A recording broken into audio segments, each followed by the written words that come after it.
ரோம்பின் அருகே சொந்த தந்தையாலே புதைக்கப்பட்ட 6 வயது சிறுவன் திஷான் கேபிள் கம்பியால் கழுத்து இறுக்கப்பட்டு கொடூரமாக கொலை உண்டது உறுதிப்படுத்தப்பட்டுள்ளது.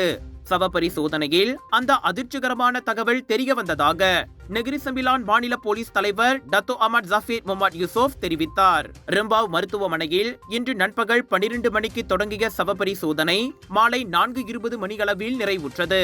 இந்நிலையில் சிறுவன் கொலைக்கான காரணம் குறித்து மேல் விசாரணைகள் தொடருகின்றன.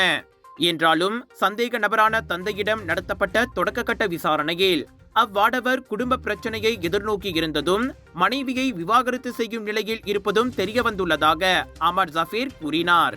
சந்தேக நபர் விசாரணைக்கு அவ்வளவாக ஒத்துழைக்கவில்லை என்றும் அவர் தெரிவித்தார். கடந்த வியாழக்கிழமை ஜொஹோர் பாருவில் காணாமல் போனதாக கூறப்பட்ட திஷான் நேற்று ஜெம்பூலில் உள்ள புதர் பகுதியில் புதைக்கப்பட்ட நிலையில் கண்டெடுக்கப்பட்டது நாட்டையே உலுக்கியது. உணவு வாங்க செல்லும் முன் மகனை காரில் தனியே விட்டு சென்றதாகவும் வந்து பார்த்தபோது அவனை காணவில்லை என்றும் 36 வயது தந்தை முன்னதாக போலீசில் புகார் செய்திருந்தார். இப்போது பொய் புகார் செய்ததன் பேரில் 7 நாட்களுக்கு அவரை தடுத்து வைத்து போலீசார் விசாரித்து வருகின்றனர்.